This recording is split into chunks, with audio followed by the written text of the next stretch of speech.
हरे कृष्णा। तो आप सब भक्तों का आज के इस अध्ययन सत्र में हार्दिक स्वागत है। तो आज हम अध्याय नंबर 7 का अध्ययन करेंगे। तो उससे पहले आपको एक महत्वपूर्ण जानकारी ये देना चाहते हैं कि अगर आपने अभी तक एनरोलमेंट फॉर्म नहीं भरा है तो आप प्लीज़ भर लीजिए। अगर आपको रोल नंबर आपने इस ग्रुप को रिसेंटली ज्वाइन किया है या फिर आपके पास रोल नंबर नहीं है तो प्लीज़ आप अपना एनरोलमेंट फॉर्म को भर दीजिए। और आपसे अनुरोध है कि जब आप क्विज़ में पार्टिसिपेट करें तो अपना रोल नंबर सही डालें। अगर आप उसको डालने में गलती करेंगे तो आपका रिज़ल्ट जो है वो डेटाबेस में गलत स्टोर हो जाएगा। तो आपसे अनुरोध है कि आप प्लीज़ एनरोलमेंट नंबर अपना फॉर्म भर दीजिए अगर आपको रोल नंबर नहीं मिला है। और अगर आपको रोल नंबर मिला है तो बहुत ध्यानपूर्वक अपना नाम और अपना रोल नंबर ये 2 चीज़ें आपको क्विज़ में बहुत ध्यानपूर्वक डालनी हैं। ठीक है? तो आइए प्रारंभ करते हैं आज के इस सत्र को इस बहुत ही सुंदर प्रार्थना के साथ।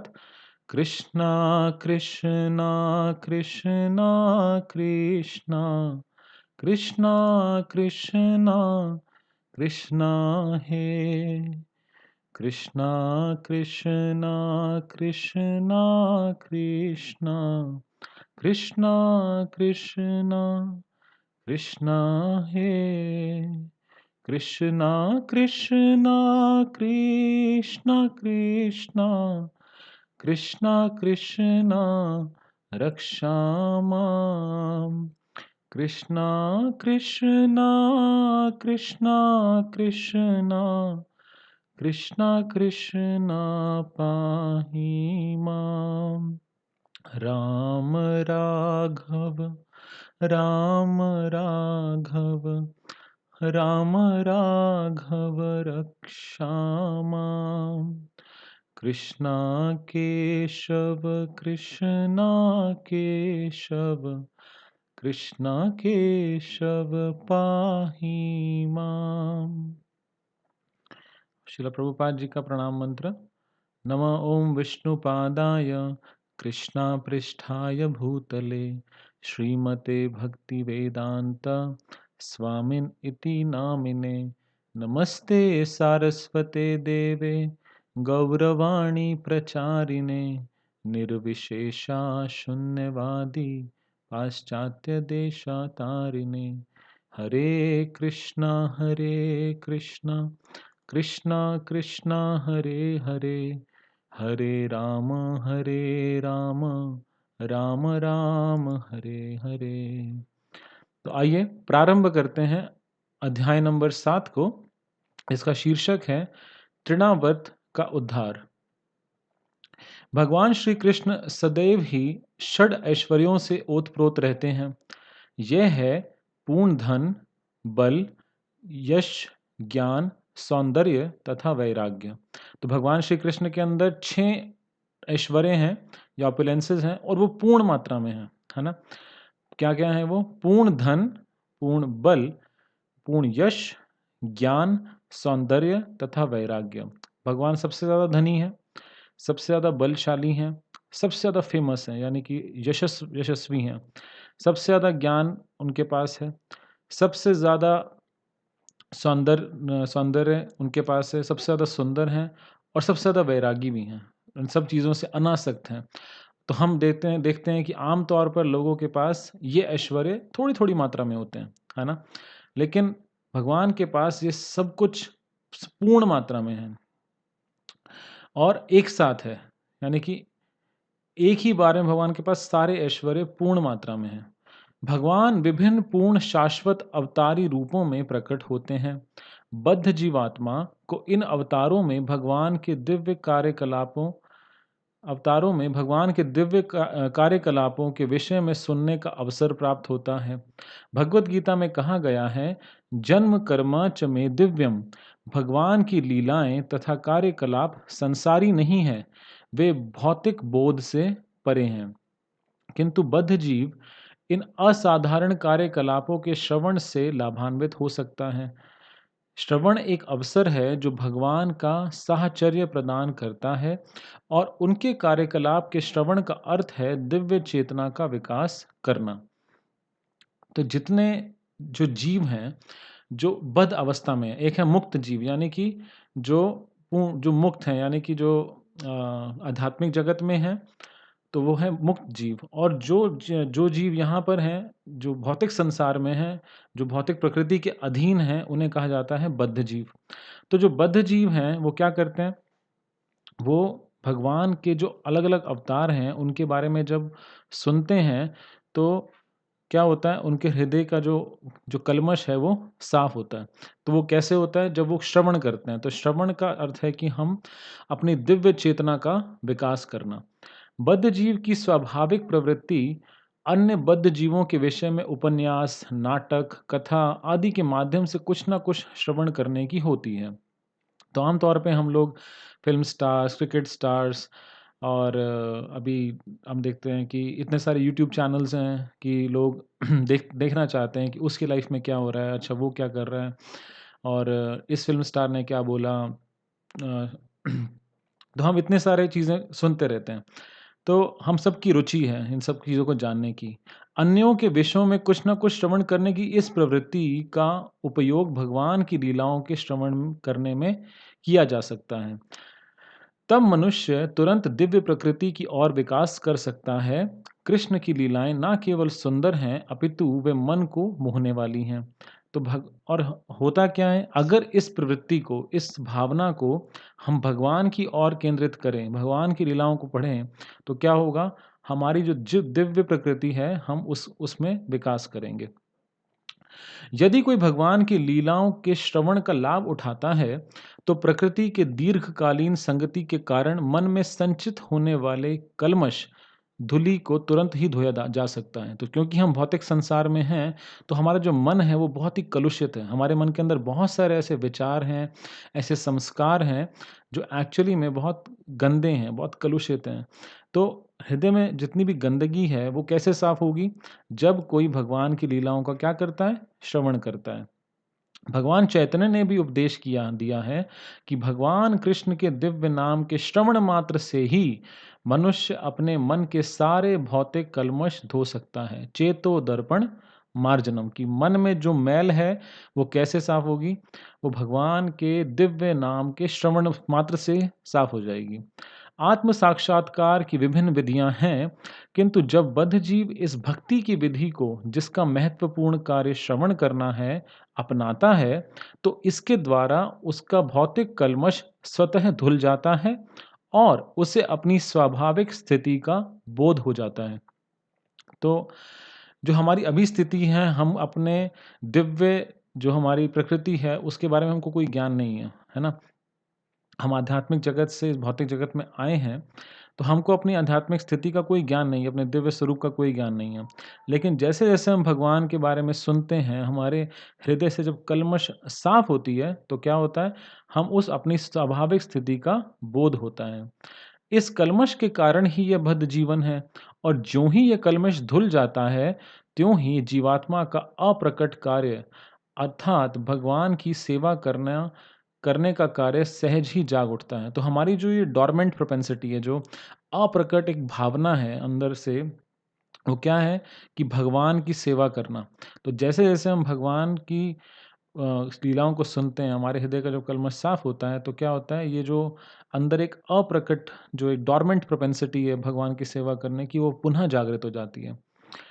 तो परमेश्वर के साथ दिव्य संबंध स्थापित करने से वह भक्तों के साथ मित्रता करने का अधिकारी बन जाता है।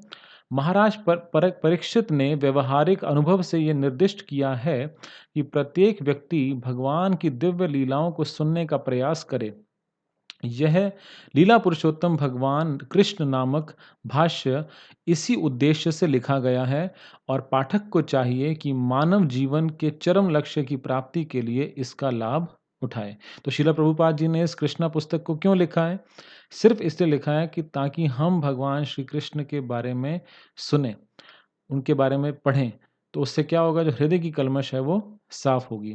तो श्रील प्रभुपाद जी बहुत सारे एग्ज़ाम्पल्स देते हैं, तो उसमें श्रील प्रभुपाद जी एक जगह समझाते हैं कि जो हमारा हृदय है, जो हमारा मन है, वो एक शीशे के समान है, जो चित है।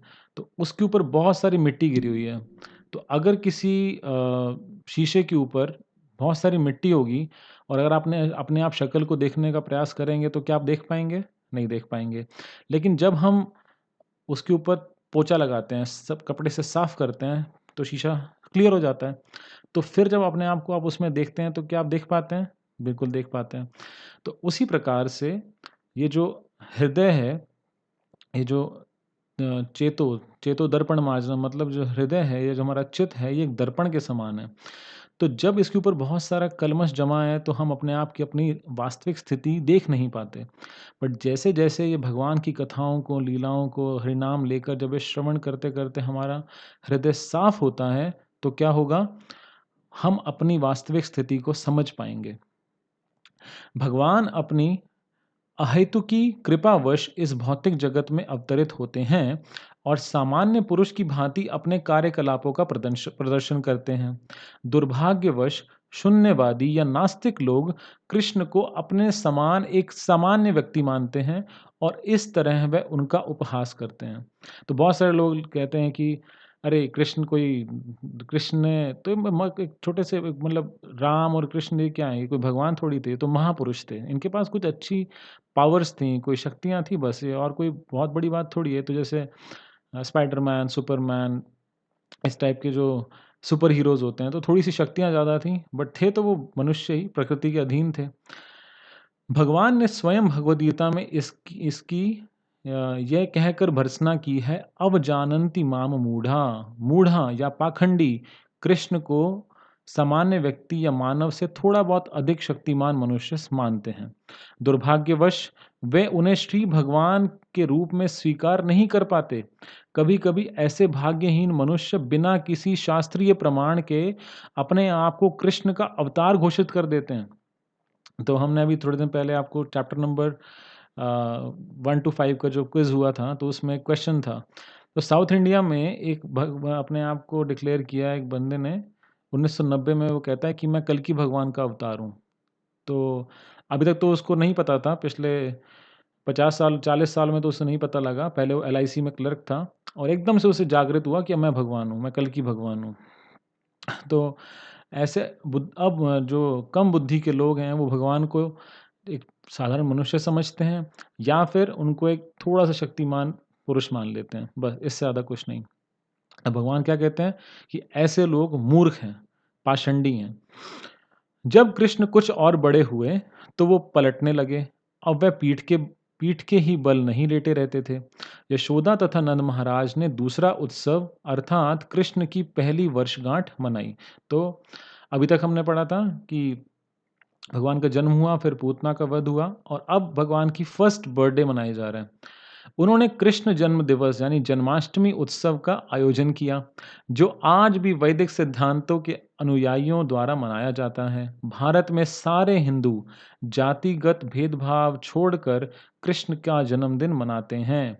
सारे ग्वाले सारे ग्वालों तथा ग्वालिनों को इस हर्ष उत्सव में भाग लेने के लिए आमंत्रित किया गया।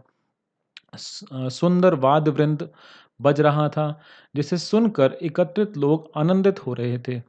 सारे विद्वान ब्राह्मणों को आमंत्रण दिया गया था और उन सबों ने आकर कृष्ण के मंगल के लिए वैदिक स्तुतियों का उच्चारण किया।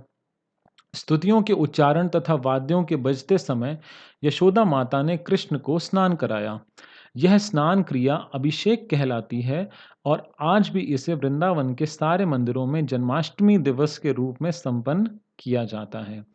तो भगवान का पहला बर्थडे है, जन्मदिन है और उस दिन माँ यशोदा उनको क्या कर रही हैं? नहला रही हैं। तो इस सेरेमनी को, इस उत्सव को क्या कहा जाता है? अभिषेक। तो प्रभुपाद जी यहाँ लिख रहे हैं कि ये वृंदावन में सभी मंदिरों में मनाया जाता है और अब प्रभुपाद जी की कृपा से जितने भी इस्कॉन के पूरे विश्व में मंदिर हैं, तो वहाँ पर भी भगवान के जन्माष्टमी के दिन और भी जितने भी जैसे नरसिंह चतुर्दशी, रामनवमी, तो इन सब दिनों पर भगवान के अभिषेक किया जाता है। तो उस दिन कौन-कौन आए थे? सभी ग्वालिनें और कौन से ब्राह्मणों को आमंत्रित किया गया था और सब वो स्तुतियाँ गा रहे थे, वैदिक स्तुतियाँ गा रहे थे और सुंदर-सुंदर वाद्य यंत्र बज रहे थे। इस अवसर पर माता यशोदा ने प्रभूत अन्न राशि का वितरण किया और विद्वान पूज्य ब्राह्मणों को दान में देने के लिए स्वर्ण आभूषणों से सज्जित उत्तम गौएं तैयार की गईं। यशोदा ने स्नान करके सुंदर वस्त्र धारण किए और वह भली भांति नहलाए तथा सुसज्जित बालक कृष्ण को अपनी गोद में लेकर ब्राह्मणों द्वारा उच्चरित वैदिक स्तुतियां सुनाने के लिए बैठ गईं। तो माँ, हमने पहले भी देखा था कि नंद महाराज ने जब भगवान श्री कृष्ण का जन्म हुआ तब 2 लाख गाय दान में दी थी। और हम फिर देखते हैं अब यशोदा माता ने क्या किया, स्वर्ण आभूषणों से सज्जित उत्तम गौएं तैयार की दान में देने के लिए ब्राह्मणों को। तो फिर उसके बाद कृष्ण को भी नहलाया गया, तैयार किया गया और फिर वो वहाँ पे जाके बैठ गई जहाँ पे ब्राह्मण वैदिक मंत्रों का और स्तुतियों का उच्चारण कर रहे थे।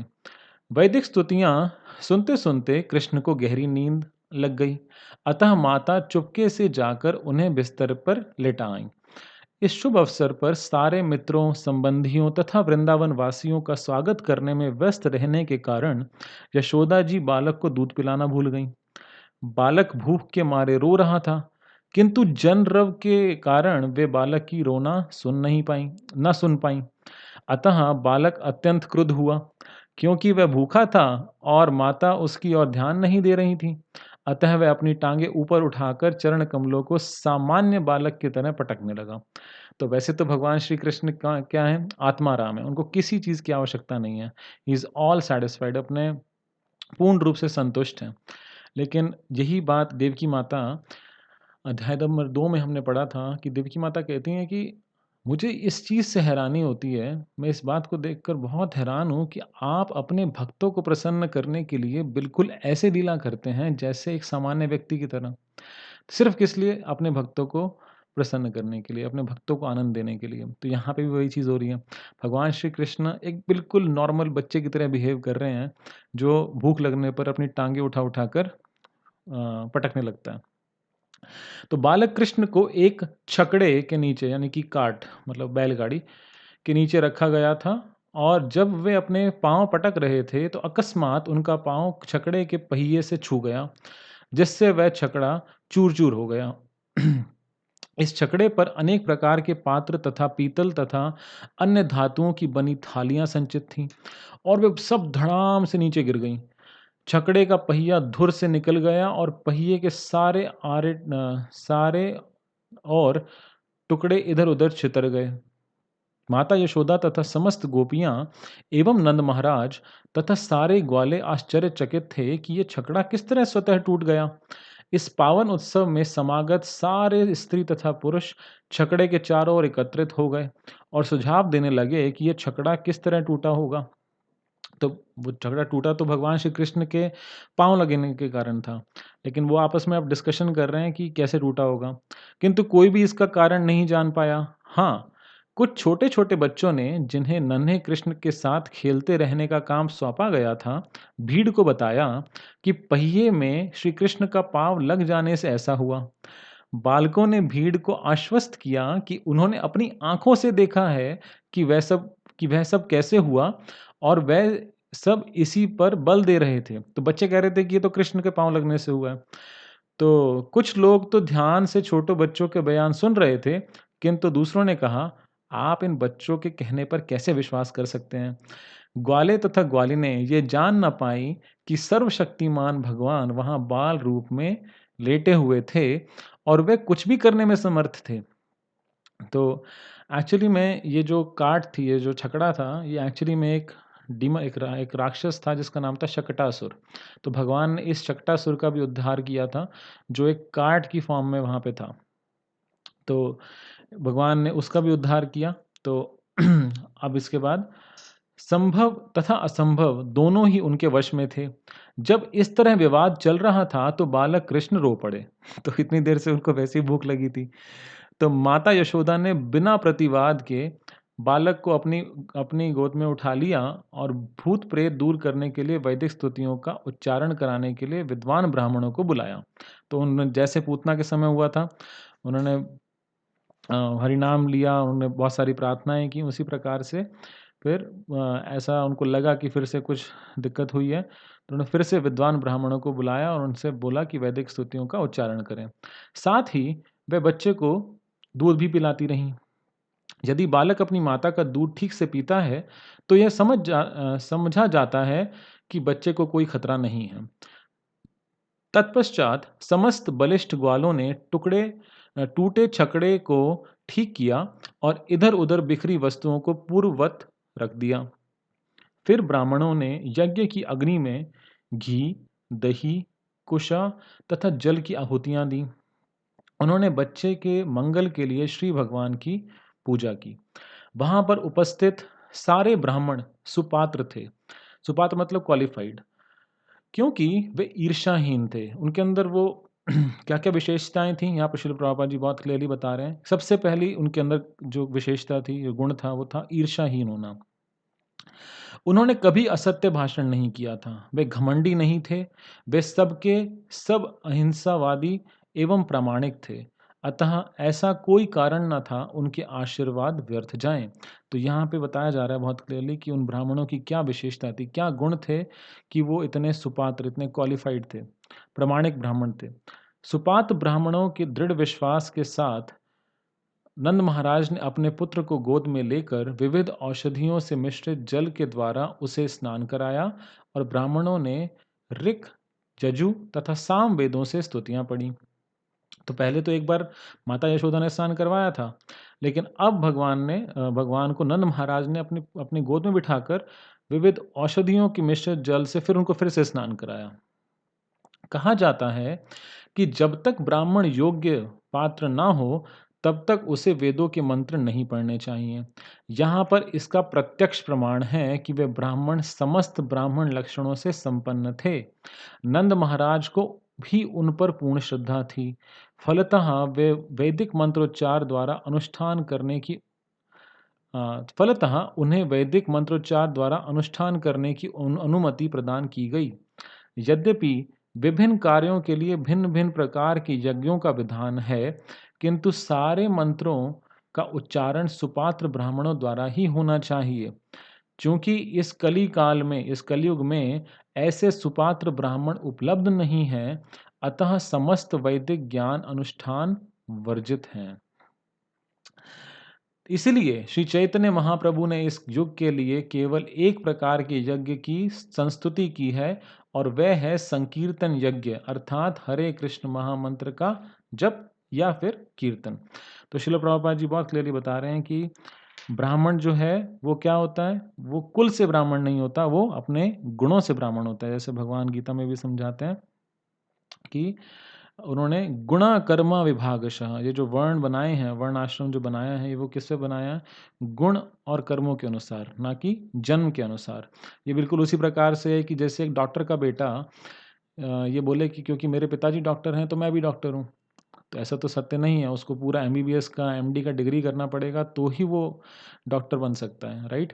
तो उसी प्रकार से अगर कोई ब्राह्मण है तो उसको, भले उसका जन्म ब्राह्मण कुल में हुआ हो, तो लेकिन उसको फिर भी ब्राह्मण के जो गुण हैं उनको विकसित करना पड़ेगा। उनके जो उसकी क्वालिफ़िकेशंस हैं उसको मीट करना पड़ेगा। तो हमने ऊपर पढ़ा है कि ब्राह्मण के अंदर क्या-क्या गुण होने चाहिए। ईर्ष्याहीन होना चाहिए, किसी के प्रति हिंसा नहीं करना चाहिए, कभी झूठ नहीं बोलना चाहिए, असत्य वचन नहीं बोलना चाहिए।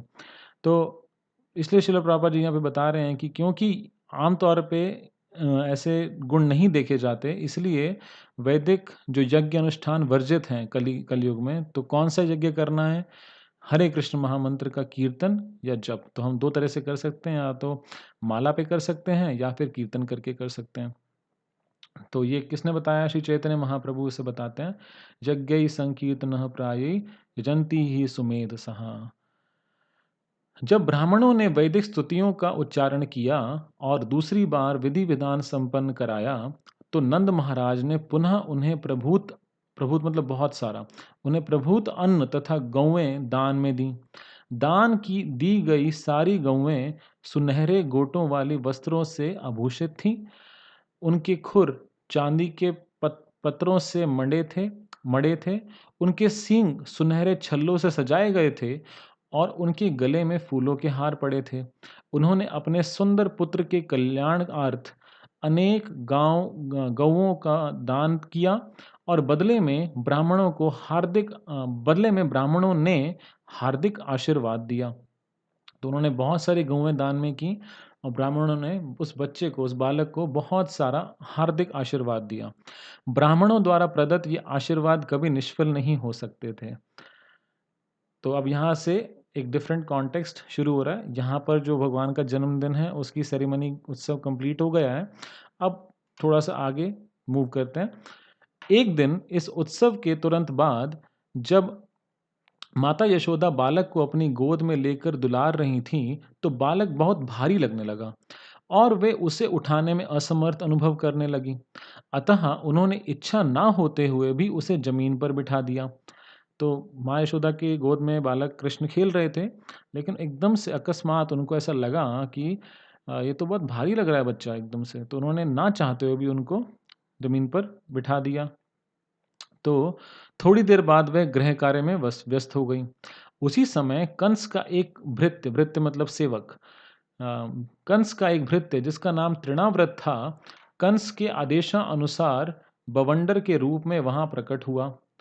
बवंडर मतलब साइक्लोन, एकदम बहुत तेज घूमती हुई विंड या हवा। उसने बालक को अपने कंधे पर चढ़ा लिया और सारे वृंदावन के ऊपर एक भारी अंधड़ उत्पन्न कर दिया। तो एक बहुत जोर से आंधी आई और भगवान श्री कृष्ण को अपने उसने कंधे पर बिठाया और वो चला गया। फलस्वरूप सारे लोगों की आंखें धूल से भर गईं और संपूर्ण वृंदावन क्षेत्र इतने गहन अंधकार से पूर्ण हो गया कि कोई किसी को देख नहीं सकता था। इस महान उत्पात के समय माता यशोदा को अपना बच्चा नहीं दिखाई पड़ा, क्योंकि उसे तो बवंडर उठाकर ले गया था। अतः वे करुणा करके रोने लगीं।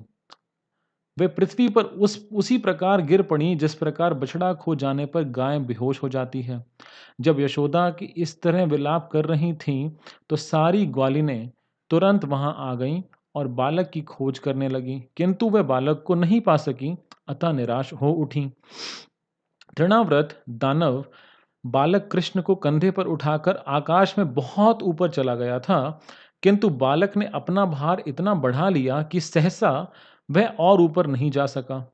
अतः दानव को अपना उत्पात बंद करना पड़ा। तो भगवान को उठा के तो वो ऊपर ले गया, लेकिन उसने देखा कि एकदम से इस बच्चे का वेट बढ़ता जा रहा है, इस बच्चे का भार बढ़ता ही जा रहा है। तो एकदम से फिर उसने अपनी जो उत्पात मचाया था वो बंद करना पड़ा उसे। बालक कृष्ण ने अपने को इतना भारी बना लिया कि दानव अपनी गर्दन पकड़कर नीचे बैठने लगा। तो भगवान श्री कृष्ण ने उसको उसकी गर्दन पकड़ ली और अपना वेट बढ़ाए जा रहे थे। तो वेट बढ़ाएँगे तो वो धीरे-धीरे उसको वो नीचे आने लगा। तृणाव्रत को लग रहा था कि ये बालक मानो विशाल पर्वत हो। भगवान ने अपना वेट इतना बढ़ा लिया जैसे कि पर्वत जितना भारी। वह उसके चुंगल से निकलने का प्रयास करने लगा, किंतु ऐसा नहीं कर पाया। तो भगवान ने उनके गर्दन को पकड़ रखा था और छोड़ा नहीं फिर। उसके नेत्र गोलक बाहर आ गए, बाहर निकल निकल आए। वह चित्कार करता हुआ वृंदावन की भूमि पर गिरकर मर गया। यह असुर शिवजी के बाणों से बिंधा त्रिपुरासुर के ही समान गिर पड़ा। वह पथरीली भूमि पर गिरा था, अतः उसके अंग प्रत्यंग शत विशत हो गए। उसका शरीर समस्त वृंदावन वासियों को दिखाई देने लगा। तो ये बता रहे हैं श्रील प्रभुपाद जी कि जब शिव जी ने त्रिपुरासुर को का वध किया था, कि उनके बाण उनसे लगा था, तो जैसे त्रिपुरासुर जमीन पे आके गिरा था, ये दानव भी वैसे ही नीचे चीखता हुआ आके गिर गया पत्थर पे और उसके वहीं प्राण खत्म हो गए। तो सभी वृंदावन वासियों ने देखा कि ये तो दानव था। जब गोपियों ने असुर को मरा हुआ तथा बालक कृष्ण को उसके शरीर के ऊपर प्रसन्नता पूर्वक खेलते देखा, तो उन्हें अत्यंत प्रेम पूर्वक उसे उठा लिया। सारे गोप तथा गोपिकाएं अपने प्राण प्रिय कृष्ण को पाकर अत्यंत प्रमुदित हुईं। उस समय वे परस्पर बात करने लगी कि यह कितने आश्चर्य की बात है कि यह असुर इस बालक को खा जाने के लिए लेकर भागा था, किंतु ऐसा नहीं कर पाया। उल्टे वह गिरकर मर गया। उनमें से कुछ ने इस परिस्थिति के समर्थन में कहा, यह उचित ही हुआ, क्योंकि जो पापी होते हैं वे अपने पाप फल से मर जाते हैं। यह बालक पवित्र है, इसीलिए सभी प्रकार की विपदाओं से बच बच सका है। हमने भी पूर्व जन्म में अवश्य ही महान यज्ञ किए होंगे, भगवान की पूजा की होगी, प्रभुत्व संपत्ति का दान किया होगा और जनता का उपकार किया होगा।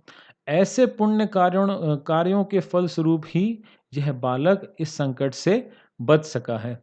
तो वो सब आपस में बात कर रहे हैं कि देखो भाई, ये तो राक्षस तो बच्चे को उठाकर ले गया था खाने के लिए, लेकिन बच्चा बच गया। तो इसका मतलब यही है कि इस बालक बहुत पवित्र है और हमने भी पूर्व जन्म में कुछ ना कुछ बहुत महान यज्ञ और भगवान की पूजा और बहुत दान दिया होगा, तभी ऐसा हो सकता है, नहीं तो ऐसा कैसे हो सकता है कि बच्चा बच गया। वहां पर संवेद गोपियां परस्पर कहने लगीं, पूर्व जन्म में हमने कैसी तपस्या की होगी, हमने अवश्य ही भगवान की पूजा की होगी, विविध प्रकार के यज्ञ किए होंगे, दान दिए होंगे और वट वृक्ष लगाने तथा कुएं खुदाने जैसे जन कल्याणकारी कार्य संपन्न किए होंगे, जिन पुण्य कार्यों के परिणाम स्वरूप हमें हमारा बालक वापस प्राप्त हो सका है, अन्यथा वह मर ही चुका था। तो उनको ये लग रहा था कि हमने बहुत सारे जन कल्याणकारी काम किए होंगे, जैसे वट वृक्ष लगाना, बरगद का पेड़ का लगाना, क्योंकि वो सबको छाँव देता है, या फिर कुआँ खुदवाना। तो ऐसे-ऐसे हमने कार्य किए होंगे, तभी ये बच्चा वापस आ सका है, नहीं तो ऐसा नहीं होता। अब वह अपने परिजनों को जीवन दान देने के लिए लौट आया है। ऐसी विचित्र घटनाएँ देख कर नंद महाराज को वसुदेव के वचन पुनः-पुनः याद आने लगे। तो नंद महाराज को याद आ गया कि भई वसुदेव जी ने बिल्कुल सही कहा था। अभी थोड़े दिन पहले पूतना आई, फिर जन्म दिवस था, उस दिन शकटासुर एकदम से वो इतनी बड़ी वो जो बैलगाड़ी थी वो गिर गई। फिर अब ये तृणाव्रत आ गया। तो इस घटना के बाद एक बार जब यशोदा अपने पुत्र को प्रेम पूर्वक स्तनपान करा रही थी और दुलार रही थी, तो उनके स्तनों से दुग्ध की धारा बह निकली और जब उन्होंने अपनी उंगलियों से बालक का मुंह खोला, तो अचानक उन्हें उस मुख के भीतर सारा ब्रह्मांड दिखाई पड़ा। उन्होंने कृष्ण के मुख के भीतर नक्षत्रों सहित पूरा आकाश, चारों दिशाओं में तारे, सूर्य, चंद्र, अग्नि, वायु, समुद्र, द्वीप, पर्वत, नदियां, जंगल तथा सारे जड़ जंगम प्राणी देखे। यह देखकर माता यशोदा का दिल धड़कने लगा और वह अपने आप बुदबुदाईं, कितना विचित्र है ये। वे कुछ भी व्यक्त ना कर पाईं, बस उन्होंने अपनी आँखें मूंद लीं, आँखें बंद कर लीं। उनको विश्वास ही नहीं हुआ कि ये मेरे बच्चे के मुँह के अंदर ये क्या देख रही हूँ मैं। वे विचित्र भावों में लीन हो गईं। कृष्ण द्वारा अपनी माता की गोद में लेटे रहकर अपने विराट रूप का दर्शन यह सिद्ध करता है कि भगवान सदैव भगवान होते हैं, चाहे वे माँ की गोद में लेटे हों या कुरुक्षेत्र की युद्ध भूमि में सारथी बने हों। इससे निर्विशेषवादियों का यह मनगढ़ंत विचार कि मनुष्य ध्यान या किसी कृत्रिम कर्म द्वारा भगवान बन सकता है, झूठा सिद्ध हो जाता है। ईश्वर चाहे जिस भी दशा में रहें, ईश्वर रहते हैं और जीव सदा परमेश्वर के अंश रूप हैं। वे कभी भी भगवान की अकल्पनीय अलौकिक शक्ति की बराबरी नहीं कर सकते। तो ये श्रील प्रभुपाद जी ऑलमोस्ट हर चैप्टर में इस बात को समझाते हैं कि हम भगवान के क्रियाकलापों को, उनको कभी भी हम इमिटेट नहीं कर सकते। हम क्या हैं? हम उनके अंश रूप हैं। हम उनके छोटे से अंश हैं। जैसे प्रभुपाद जी ने पिछले चैप्टर 6 चैप्टर में बताया था कि भगवान एक बहुत बड़ी विशाल अग्नि है, तो उसकी छोटी-छोटी चिंगारियाँ हम हैं।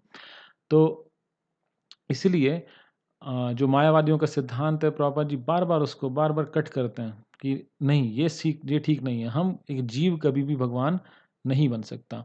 तो इस प्रकार लीला पुरुषोत्तम भगवान श्री कृष्ण के अंतर्गत तृणाव्रत का उद्धार नामक 7वें अध्याय का भक्ति वेदांत तात्पर्य पूर्ण हुआ। तो हम यहाँ पर अपने इस सेशन को विराम देते हैं। तो आप सबसे अनुरोध है कि आपने अगर आपको रोल नंबर नहीं मिला है, तो आप प्लीज़ एनरोलमेंट फॉर्म को भर दीजिए और प्लीज़ पेपर के अंदर जब आप परीक्षा में पार्टिसिपेट करें, तो अपना रोल नंबर और अपना नाम, पूरा नाम और रोल नंबर बहुत ध्यानपूर्वक भरिए। आपका जो डेटाबेस में नाम रिकॉर्ड हो रहा है और जो रोल नंबर रिकॉर्ड हो रहा है, उसी के बेसिस पे ही आपको आगे आपका डेटा कंपाइल होगा, उसी के बेसिस पे आगे प्राइजेज़ होंगे। ठीक है? तो आप सबका बहुत-बहुत धन्यवाद। श्रील प्रभुपाद की जय। अनंत कोटि वैष्णव वृंद की जय। निताई गौर प्रेमानंदे। हरे कृष्णा।